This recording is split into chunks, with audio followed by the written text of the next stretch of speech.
Hello everyone, Watch This Review here with a look at Watch This Review.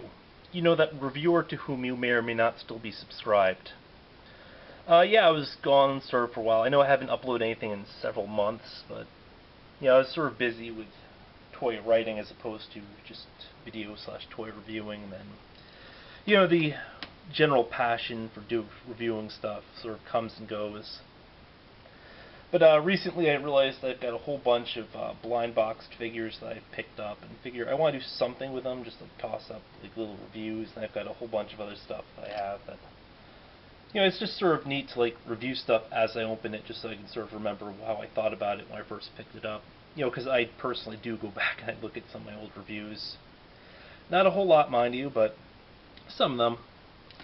At any rate, I will be starting with the Scribblenauts Unmasked, the DC Comics Adventure blind box series, I guess you'd call it. This is the Series 2-1. I do have one of the figures from Series 1. Can't find the box for it right now, but I will review that when I do locate the box. I know I've never played the game, only vaguely aware of the game. Never actually played any of the Scribblenauts titles. They just haven't looked that interesting, although if I did pick up a Scribblenauts title, probably this one. The DC theme. However, the figures look kind of neat. They're only $5, which is pretty good by blind box standards. Usually it's between $6 and $10. 10 being like the Kid Robot stuff, which I don't pick up because $10 is an awful lot for something this tiny. But I digress. Now the selection on this side is, or selection for the series, is visible on both sides of the box. As in one half has one half and the other has the other half. There are 4 series so far announced. I don't think we've seen actual images for the figures for Series 3 and Series 4, although we've seen like the whole selection for them, excluding the sort of hidden rares, or actually any of the sort of blacked out rares. By the way, this rarity chart totally sucks. If you sort of count up the sides here, you'll notice that on this side you have 10 for the near knowns, because you have 3, then the 2 2s. Now this side we have another 8 for the knowns, so that's 18 out of the possible 24 determined. Well, if you look at this, the gold Batman is a question mark out of 24. We have another hidden one, a question mark out of 24. I think that might have been Deadman, I can't remember. Or maybe that was the running change for Superman, because there's also a red version. And then we have a hidden. So unless, the rares are also like 3s, or maybe one's a 3, one's a 5, I don't know, or maybe it's just like the question mark refers to the fact that they don't consistently put one number in the box. Like sometimes there might be 1 and sometimes there might be 2, sometimes there might be 3. I don't know, it's confusing, but if you look at the hidden, it's a question mark of question mark, which implies that it occurs across multiple cases, so it should really be like a 1 out of whatever, or... I give up. But DC Collectibles is sort of new to the whole blind box scheme. I don't think they'd ever done a blind box series prior to this, so... that might reflect like their inexperience or whatever, but, it's sort of a neat series for them to do a blind box set upon.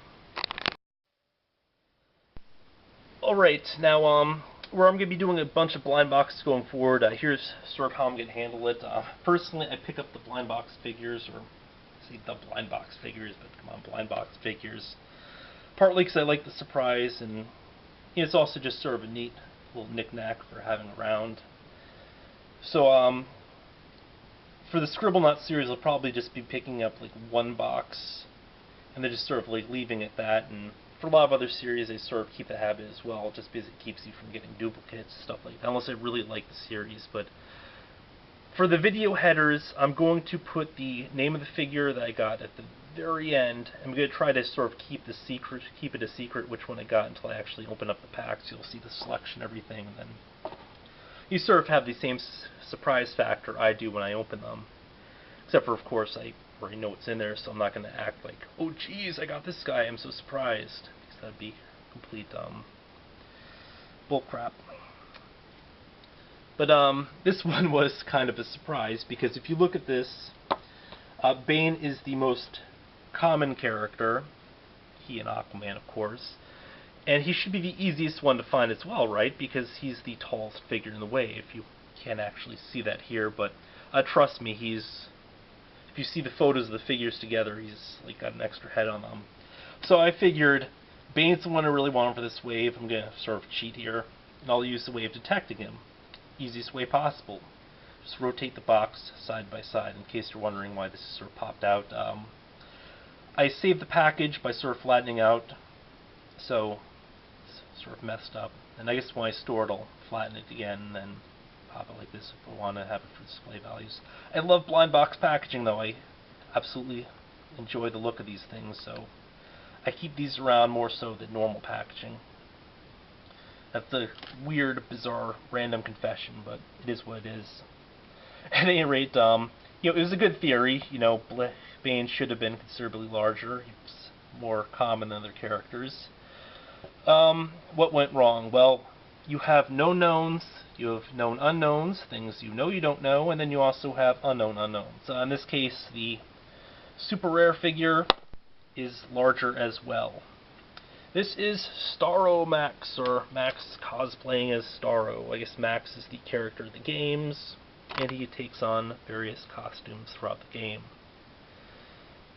Apparently he really likes headphones. Now, when I first opened this, mixed feelings. First of all, I love the character Starro. I think he's a sort of really neat antagonist. But I was absolutely hoping for a Bane. But given that he was like the super rare, I thought, I just got crazy lucky because this guy has got to be stupidly rare or whatever. And that sort of rarity probably means that he's worth like $50 on eBay or something. Figured I'd look him up to see how much he's actually worth. I got home, learned he was only worth like 10 or 15 bucks. So that's sort of, my perception was sort of tied into this perceived rarity, perceived value. Sort of got smashed. So I went from liking this figure a lot to not liking him as much. Although he's still a very neat figure, but it's just weird how your sort of mindset kind of changes. By the way, the Batman right here is the first appearance Batman. Just thought I'd toss it out there. You'd recognize it from the fact that he's got those weird purple gloves, because that's something Batman did in the beginning. It was a different time, though. It was like the 20s or 30s. Yeah, everybody was wearing the purple gloves. Purple's also a surprisingly big color in comics. Not so much in real life, but comics, wham. I don't really get why purple isn't bigger color in real life either.